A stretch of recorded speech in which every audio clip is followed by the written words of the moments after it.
Assalamualaikum warahmatullahi wabarakatuh. Hai, jumpa lagi di kelas sosiologi.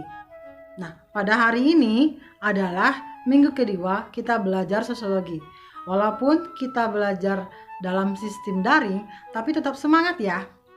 Baik, sebelum kita mulai pembelajaran minggu ini, terlebih dahulu kita ulang pembelajaran minggu yang kemarin. Minggu kemarin kita sudah mempelajari tentang pengertian sosiologi dan objek kajian sosiologi. Sosiologi adalah ilmu yang mempelajari hasil interaksi antara manusia dalam masyarakat. Kemudian, objek kajian sosiologi ada dua ya. Yang pertama, objek material dan objek formal. Objek formal adalah manusia sebagai makhluk sosial yang bisa kita kenal dengan masyarakat. Sementara itu, objek material adalah kehidupan manusia, segala gejala-gejala sosial yang muncul dalam kehidupan manusia, dan proses hubungan antara manusia. Baiklah Ananda, pada kesempatan ini minggu kedua kita akan lanjutkan pembelajaran tentang ciri-ciri sosiologi dan sifat-sifat sosiologi. Untuk mempermudah kita mengenal ciri-ciri sosiologi, kita mempunyai istilah baru biar kita mudah untuk menghafal dan memahaminya. Istilah ciri-ciri sosiologi yang kita kenal adalah MP terlalu kuno. Ingat ya, MP terlalu kuno. Biar kamu mudah untuk menghafalnya. MP terlalu kuno kepanjangan dari yang pertama MP untuk empiris, kemudian teoritis untuk ter, kemudian Q untuk kumulatif, dan non-etis. Jadi MP terlalu kuno kepanjangan dari empiris, teoritis, kumulatif, dan non-etis. Empiris yaitu membahas tentang masyarakat berdasarkan hasil observasi, tidak spekulatif, serta menggunakan akal sehat. Contohnya kemiskinan. Berdasarkan hasil observasi, kemiskinan adalah gejala sosial yang benar-benar terjadi dalam masyarakat Indonesia. Ciri sosiologi yang kedua adalah bersifat teoritis. Artinya adalah menyusun abstraksi dari hasil observasi.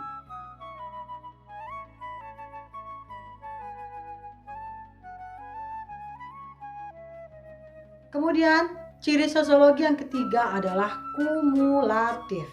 Artinya, sosiologi mencoba memperbaiki, memperluas, memperdalam, memperhalus teori lama, teori yang sudah ada.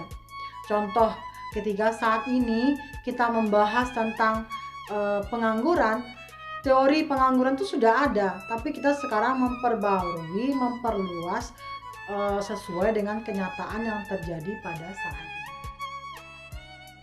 Nah, kita lanjutkan ciri sosiologi yang terakhir, yaitu bersifat non-etis.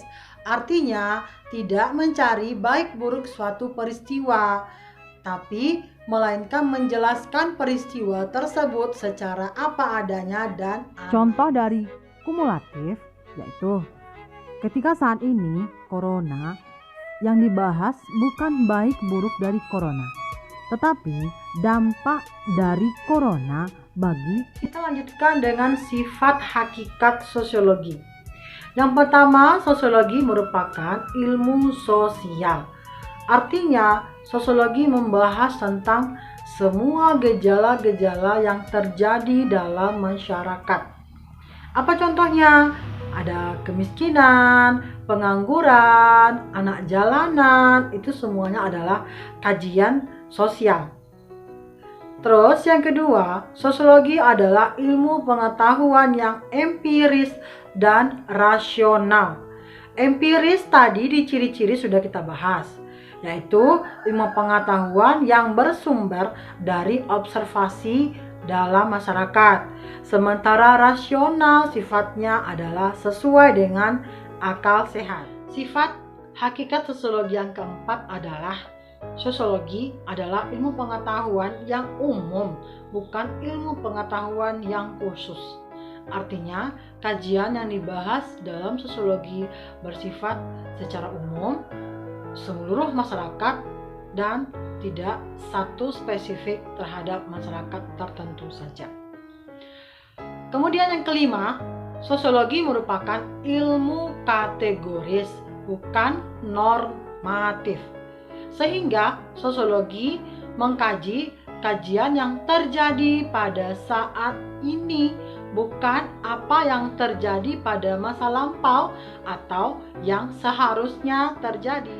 Yang keenam, sosiologi adalah ilmu pengetahuan murni dan ilmu pengetahuan terapan.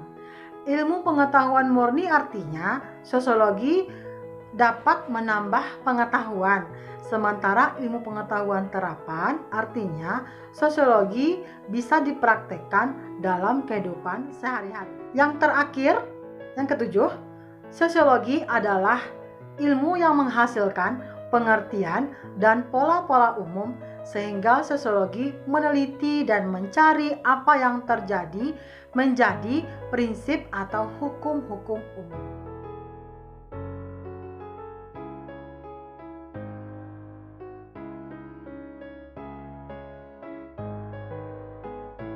Demikianlah pembelajaran hari ini. Semoga apa yang disampaikan bisa Ananda pahami. Sampai jumpa di minggu depan. Wassalamualaikum warahmatullahi wabarakatuh.